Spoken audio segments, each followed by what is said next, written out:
All right, Slap fans, we're back with another exclusive interview of another incredible pro wrestler that participated in the Power Slap training camp just 1 week ago. I'm here with Johnny Magna, hailing from Albuquerque, New Mexico. What's up, my man? How are you? What's good, bro? I'm chilling. You. I gotta be honest. You're a guy. I'm keeping my eye on.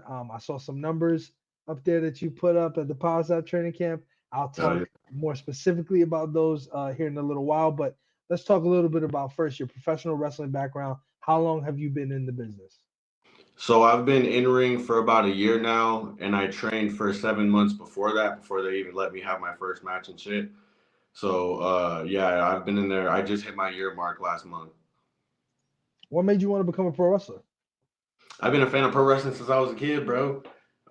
When we had to do like those little projects in class, they were asking what you wanted to be when you grow up and shit. I said I was gonna be tag team champion. I looked up to Jeff Hardy and shit a bunch. But yeah, bro, I've been a wrestling fan for a long time, and then the company out here before they even started, they found me and had me go train, and then they started the company. They brought me in eventually, and I've been kicking ass ever since, bro. So Jeff Hardy was your dream tag team partner, Hell and you were yeah. planning to take. You didn't like Matt so much. Nah, he was cool. He just didn't have as much flair as Jeff did, with like the Yeah, fucking Jeff purple does some hair and the crazy flips and shit. shit. Yep, and then Yeah, the, yeah, the attire and the swanton bombs from fucking rigs and lighting. That's yeah. We all 30 got in feet trouble away. for sticking napkins in our back pocket and shit all the time. Yeah, because Yeah. just that look that he had. Um, that's awesome, man. So pro wrestling for a year. You're out of Albuquerque, New Mexico. Obviously, there's a bit of an MMA kind of heritage coming from that area. Are you an MMA fan? Obviously John Bones Jones. John Dodson's the guy that comes out of there, and Jackson Wink I know is in that area. So Yeah, Holly Holmes too. yeah, Holly Holm. Yep. Now I think she's in the Karate Boxing Hall Hottie of lives Fame. here.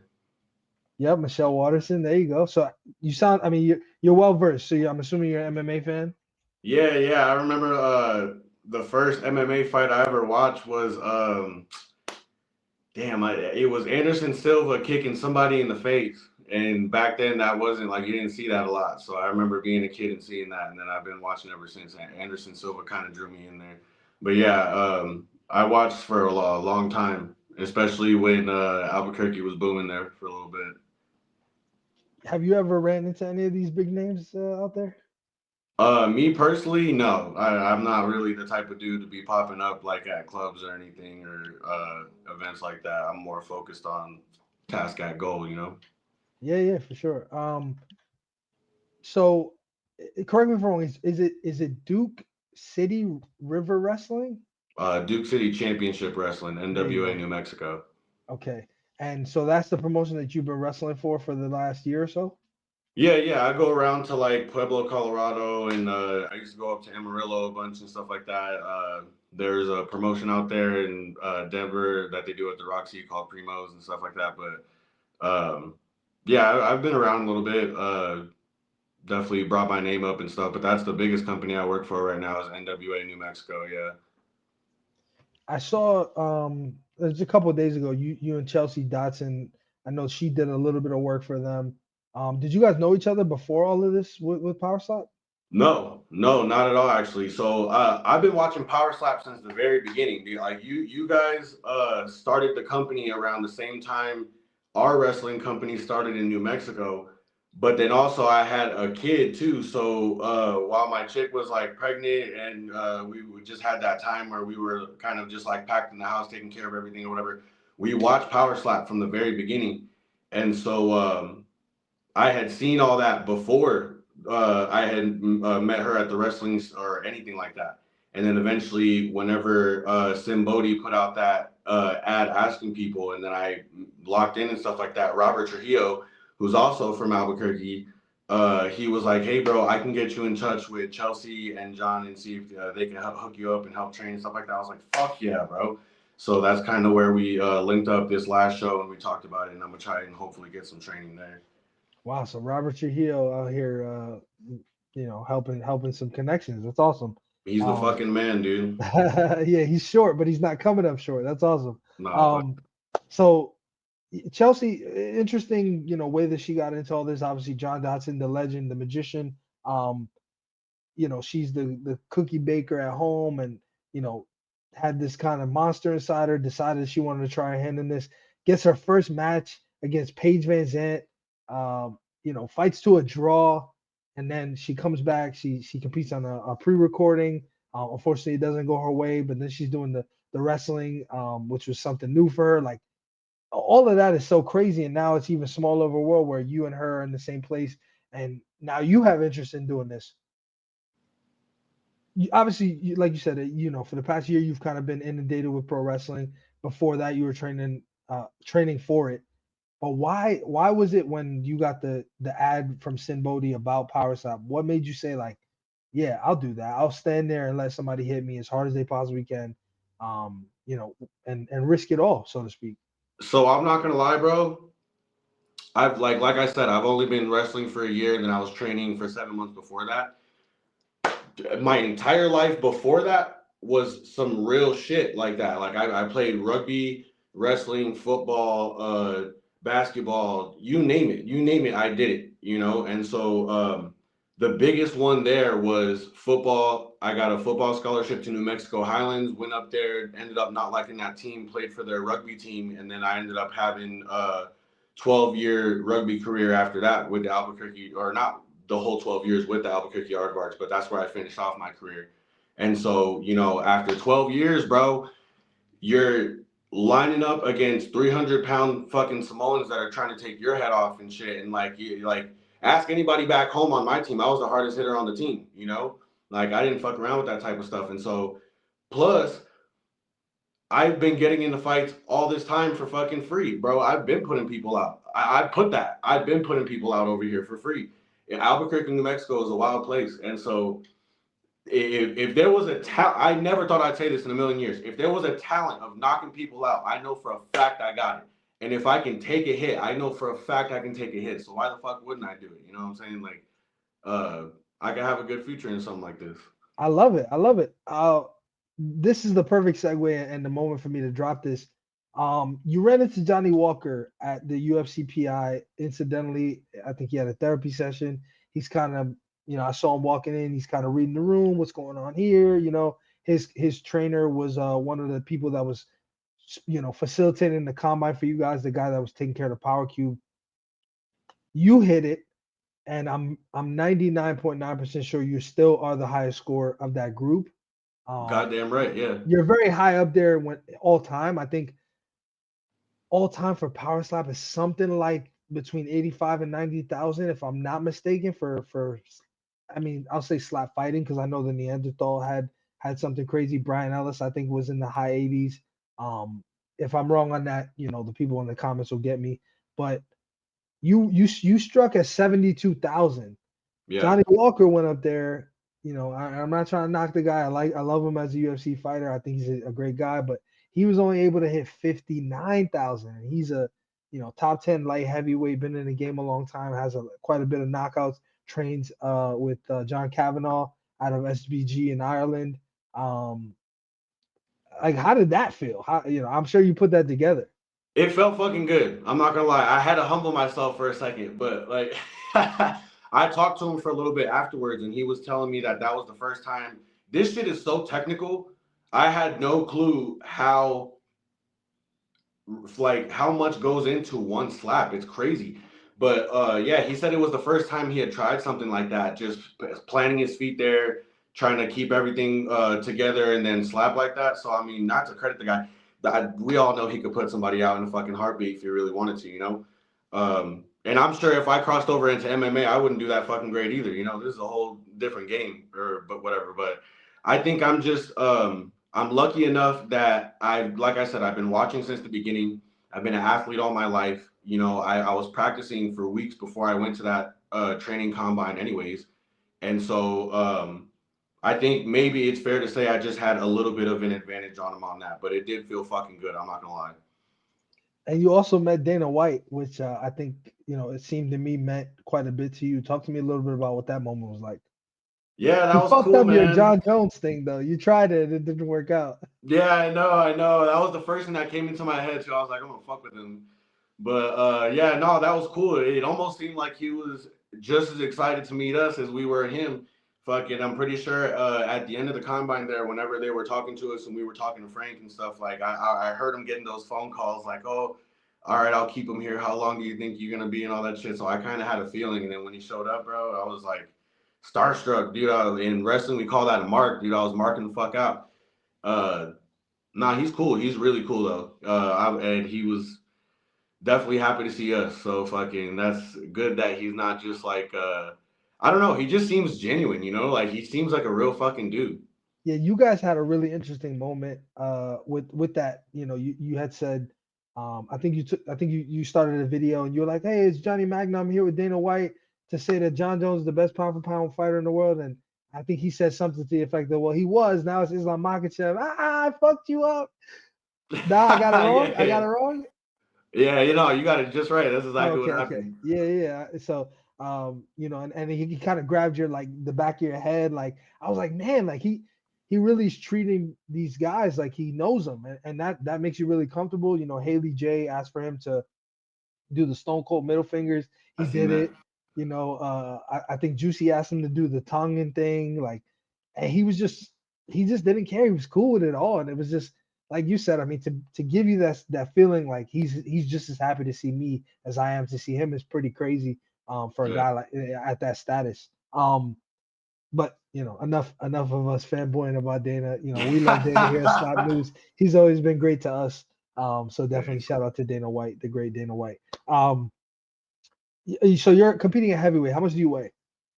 Yeah. How much do you weigh? Well, at the combine, I weighed in at like 239, so I wouldn't be surprised if I'm fluctuating between like 235 and 239 right now. Do you feel? I mean, that's kind of mid-size for a heavyweight. Do you feel like that's cool for you? I mean, power-wise, you got no issue, but do you feel like that's cool for you, or do you see maybe a potential to go down to 205, or you think you probably have to cut a limb off for that? I definitely got potential to go to 205. Funny story, actually. When I went out there, I kind of was already thinking like, shit, if I get down to 205, I could wreck in that division, you know, with how big I am and shit. And so, whenever they hit me up, being like, "Hey, can you come out next month to Vegas and shit?" In my head, I already thought I was like, "Shit, I got to drop down to 205." And then Sin let me know that it was heavyweights, and I was like, "All right, for sure." So, I really don't know how I feel about gaining weight. You know, like I really don't want to gain any weight. But it is probably going to be something that I got to watch out for defensively because that's a heavy fucking arm coming at me. You know. Yeah, you could give up to if you say you're what 230, 235, you could be giving up anywhere from 30 to 35 pounds for anybody who's coming in at the high end of that spectrum. You know, whether or not that'll matter, I don't know. Like I said, you got quite a whack on you. And I think the fans will be excited to sort of see it. How tall are you? 6'4". Yeah, you're pretty high up there. There's a 6'7" Aaron Turner, and then there's Blanco is 6'9". You know, I don't know if he'll end up staying at heavyweight or what, but um, you're a big boy. Yeah, I mean, I think I'm just right, man. If I'm being honest, like that box for somebody taller than me might be a little bit harder for them to get their base in, and so it might weaken up their slap a little bit. And like, because when I was in there, you know, the rules you just have to touch it, and I was going all the way to the edge, and I was like, damn, that's barely like perfect for me, you know. Yeah, yeah, And so, hopefully, that's the disadvantage I'm looking at on their part too, but yeah, at the same time it does it there your arm span is usually as big as how tall you are too, so you know if they if that box is too small for them or something, they might have to tuck in that arm to complete that slap, and that might also take away from the slap too. There's a lot of science and shit that goes into this, bro. I'm really looking into it. yeah. Everybody's very surprised by that initially, and you know, we talk to every new athlete, and they all said the same thing. It's way more, you know, strategic and technical, and there's more layers to it, and the complexity is much different than what you assume. Um, you talked about you haven't been watching it for a long time. For your division specifically, even potentially light heavyweight, who are some guys that you've seen that you're like, man, I would love to take that person on, or you know, I think this person actually might give me a good challenge. You know what, bro? Honestly, I was looking. I've been studying up the rankings and shit, and I was like, who's even like top 10? Let me just see who's top 10. And then they had Darius the Destroyer at 10, And like I said, I've been watching since the beginning, and I was like, bro, I could take fucking Darian, no problem. I don't know, they probably wouldn't put me against him right now because I don't have any experience under my belt. They got to get me worked up or whatever. But I right off of the bat was like, bro, I could if he's ranked top 10 right now, I could easily take fucking 10. So Darius, yeah, for sure. That's that's awesome. So a little background on Darius. I don't know if we'll see Darius back. It's just being straight up honest. Makes He was sense. on the show. That was his first win in Power Slap. Didn't really have a great time adjusting to the rule set. Um, I don't know if we'll see him back. Hopefully for the sake of the sport, he continues, but I'm not sure what that'll look like. Um, but that's definitely a good way to look at it is like, man, I could take that guy. So that means I'm in. There's a guy, he's in Las Vegas, his name's Bryce Jones. He was in the rankings, then bumped out. He was on season 3 of the show. That could be an interesting guy to get yourself in there. You don't necessarily it's not like the UFC in that you have to fight somebody who's ranked in order for you to become ranked. It's more like performances, recency. Like Darius hasn't competed in a while since the show was filmed last May. He competed once, so he would have competed, I think, like mid-May, probably about a year ago at this point. Yeah. So if somebody has a good performance, they'll just knock him right out the rankings and put you there. So never say never. I don't know. I don't think that it's so far gone that your first match could actually be for a ranking. So really exciting. Talk to me about who Johnny Magna is, the character, the gimmick, if you will. Damn. So Johnny Magna, I tried my best to transition into wrestling from my real life, So I played rugby for the Albuquerque Aardvarks. I was a rugby boy growing up in high school and shit. So I when I went into the ring, I went in with my rugby gear, literally the Albuquerque Aardvark rugby gear, and that's how I started out. Got my own personality. We tried doing a couple things to see what was going to work for me or whatever. And then I end up going out to Amarillo, Texas to OXW.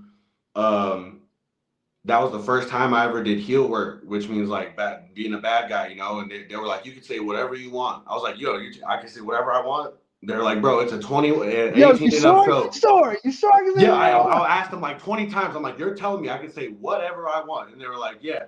So I walked out there and I was like, fuck you, fucking walking up to little kids, fuck you, little motherfucker, where are your parents, you little bastard, going off, bro. And right away I noticed I caught people's attention. So then I started traveling around and kind of like easing up to make it more PG.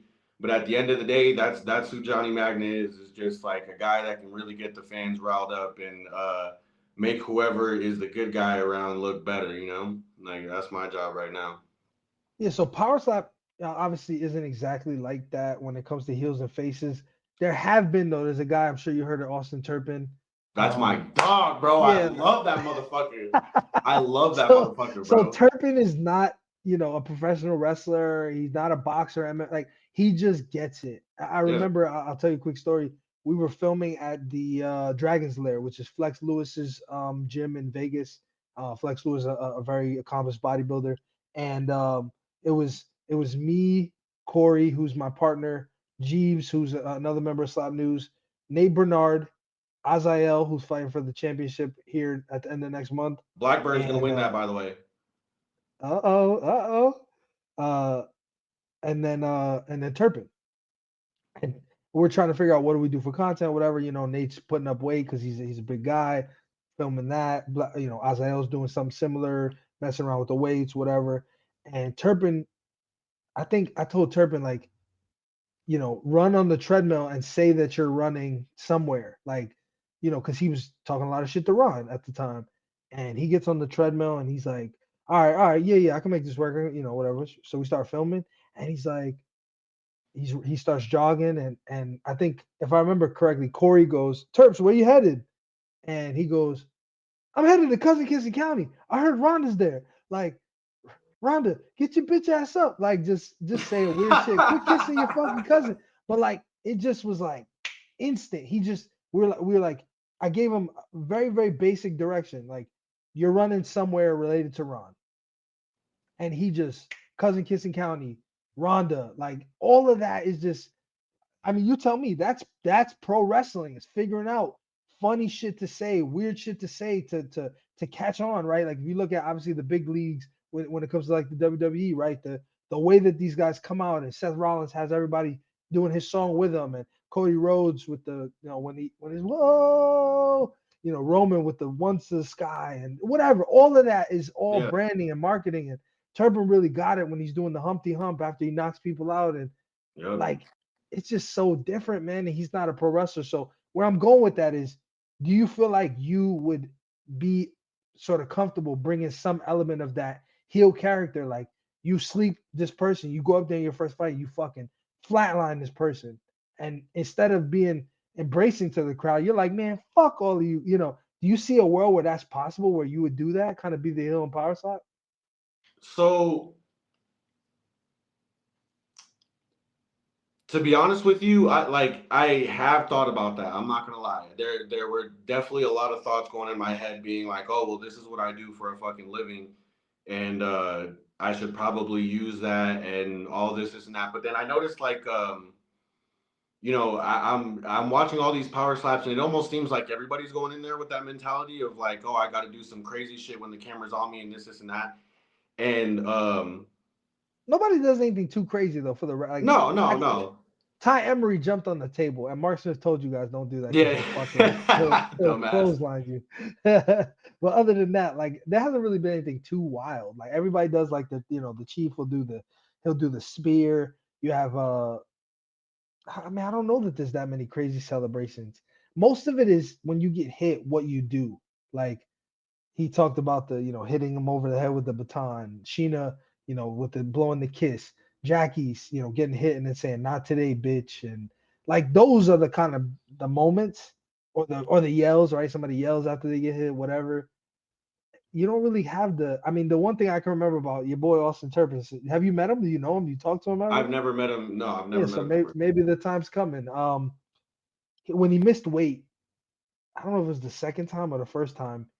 He got up there, did the weight. As soon as they said the weight, he just went like this, straight to the camera. Yeah.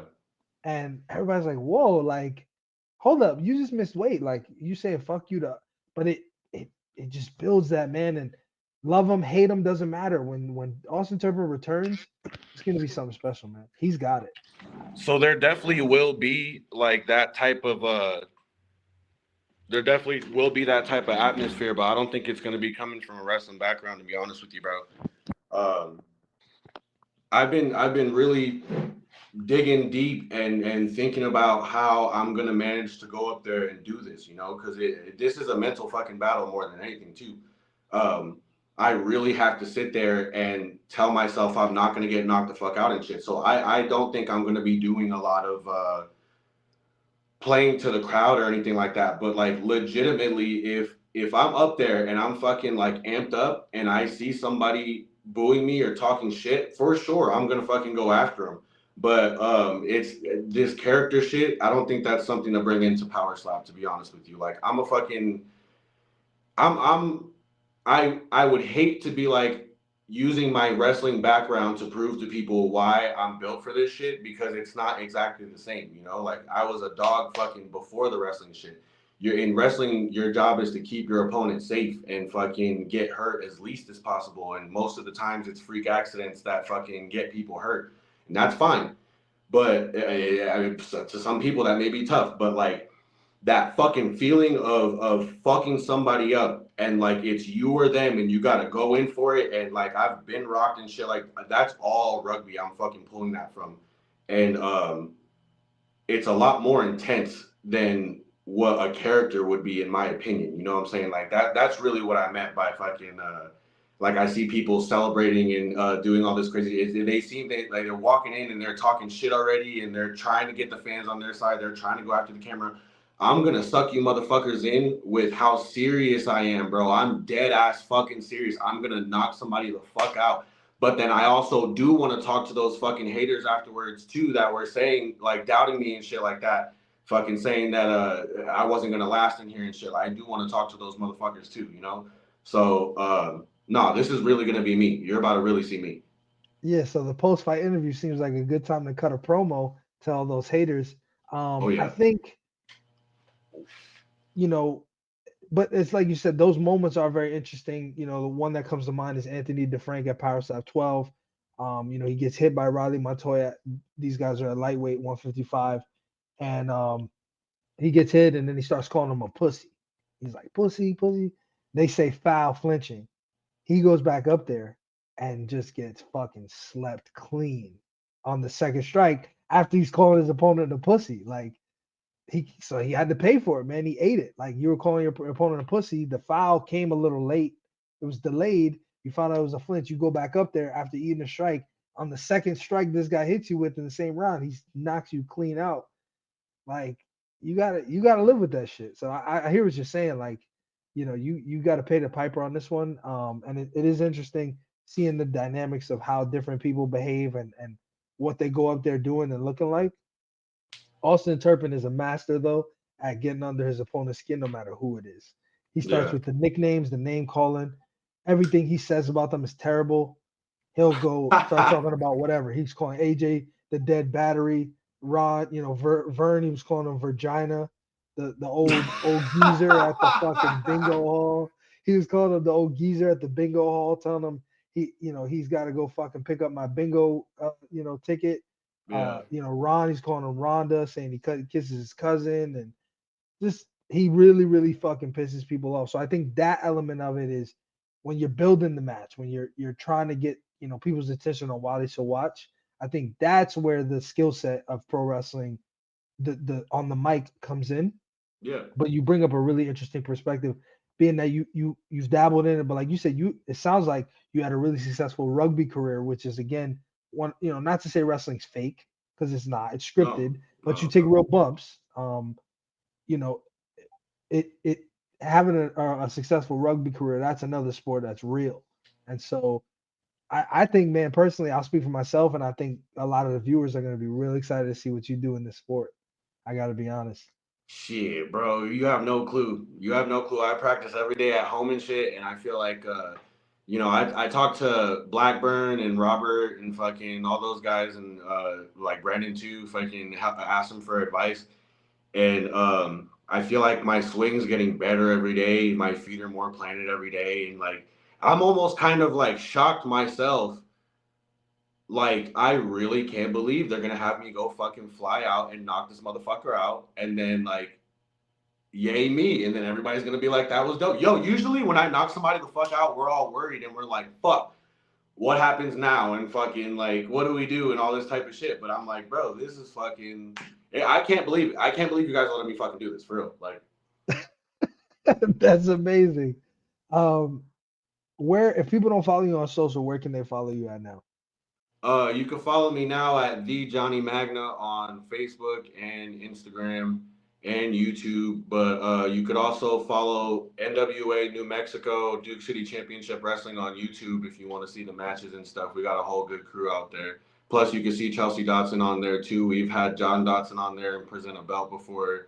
You can, if you really go back, like if you really become a fan of me in the future, you could see me in the fucking crowd as a fan first before I was a wrestler on the show back in like season 1. That's awesome, man. I'll definitely go check a lot of that stuff out. We're Slap News. We pride ourselves at geeking out and getting to know everything we can about all the athletes, and this pro wrestling stuff is real interesting. I'm more of a pro wrestling fan probably than my cohorts, but um, yeah, you guys are special for sure. And like I said, those numbers you were putting up, I don't remember off the top of my head what your neck force was. Do you remember? It was like 390 pounds on the left side, and then or I don't know if it's pounds, but it was 390 on the left side, 316 on the left side, Got it. or on the 316, 1/6? Yeah, I got you right. The yeah 316 was the weaker side. yeah. That's interesting too. I wonder how much. That's what I mean. Like, I think the attributes, everybody has a different opinion on what matters and what doesn't. Like, the big neck thing was something I think people believed in it early on, and I think people probably believe in it less now than they did. I don't know. It's To be honest, it was weird. It was weird because whenever we did the combine, right, it was like they sat you on the floor and had you take that position when Yeah, you you're in did like the a neck fetal thing. position. Yeah, but they were like adjusting it a lot for different people and shit, and we were all like ranging in height from like 5'5" to fucking like 6'9", you know. And so when we were getting under there, I kind of felt like it was like I was reaching for it, you know what I'm saying? Yeah. Like I don't know, I don't want to make excuses and shit, but that one I've been thought that was kind of fucking weird or whatever. I didn't take that one seriously. Yeah, I mean, again, those attributes, they used to list them on the profiles on the website. They don't seem to do that for the newer athletes. So I don't know how much weight they put into it either, because it's all relative, right? Like if you've never been in this kind of sport, why the fuck would you know what your neck force is? Yeah, for So real. how can you compare like what a phenom would be, right? You know, the max is 600. Okay, but what about me? If I'm looking as a fan, I want to know where I would stack up against Johnny Magna because I like him as an athlete. I don't know what my neck force is, and I don't, I can't go to any average place to find out. So it's I like, guarantee you what, that shit's not taking fucking 72,000 though. That's another thing that has me confident as fuck. I don't give a flying fuck what your neck force is, bro. 72 fucking thousand with the biggest hand in the combine too, 25 centimeters across and shit. Like, fuck out of here. did you know that immediately though that like that you had the highest score? Were you kind of peeping that out? Yes. Okay. Because before Even that it Juicy, you was even beat Juicy, man. Juicy turned the lights off and you beat him. yo, that was crazy. That was fucking crazy, bro. And like I didn't even know what to think about that. I'm so glad I'm not in super heavyweight, bro. Plus, it's a small world. His cousin Saleh Taylor is actually one of my trainers here back home. Like told me to like, hey, tell my cousin and shit that I send my love and shit. So I walked up right away. I was like, hey, bro, Saleh sends his love, all this shit, and we dapped up and we became good right away. And I was like, like I don't got a problem with that motherfucker, bro. I do don't you think do so. you want me to spoil the lights thing for you or not? You want to believe that he did that? I've seen it myself, so what the Nah, fuck? so he was standing next to the light switches, and when he went to go turn, they're click light switches. So he hit it with his elbow when he went to go rotate. That's why the Oh lights turned shit, off. But on video, it looks fucking that crazy. makes sense because he's a big motherfucker. He It's takes up a big, lot of yeah, room. it's bigger. So when he went to go turn, he hit it. It was on the wall, and he fucking clicked it. That's crazy. That's amazing. But yeah, I mean, you got a ways to go for super heavy. You could probably fit a couple In-N-Out burgers before you're up there. So Oh yeah, good news for you. Not so yeah. good news for the rest of super heavyweights. But Polynesian blood runs deep in that division particularly. Um, you know, so Darius Destroyer's your guy at heavyweight. What do you think of the top 10 just in general, right? Outside of him, you've got some newer guys in there, Wes Mena, Pono Paul, James Siegman, Bryce Jones, who I mentioned, who's not in the rankings. Logan Greenhall was a heavyweight. He moved down to light heavyweight. Obviously, the champion Damian DeBell, Dorian Perez is another guy that people look at. Cooper Housley. Like, what do you think of that top 10? Like, who's a guy that you're like, oh, you know what? They might fucking this will be a challenge. Like, I may not walk through this guy. The champ, Damian DeBell. bro, the belt. Fucking, I'm not gonna lie. Um, I don't know, just being human, going back and watching these slaps and stuff, I feel like the best, like you said, I go on there and I look at the rankings and I try and find out as much as I can, but they don't have the stats for all of them. So I'll just go on, watch their matches, and just see how they slap, compare. And also, what's important is I'll see who's taking the slap, and I'm like, all right, let me see how this guy takes the slap too, because that matters. And so it'll be like I'll watch him slap and I'll really just judge it off of that and be like, I could take that fucking slap. Or when that guy's on defense and somebody's slapping the shit out of him, I can determine of like, oh, that guy's fucking weak, so I still can't tell. Or if like I'm like, oh shit, no, that guy laid it on him, so he could take a fucking hit. Like that's really how I've been measuring it myself. And I think when you get to like 5-1, that's like really the motherfuckers that are kind of like Murderer's Row, as deserve to I be call there. it. You know what I'm saying? Yeah, I Like, call it Murderer's Row. yeah, That's your Nate Bernards, your Wes Menas, your James Siegmans, your Damian DeBells, your Dorian Perez's.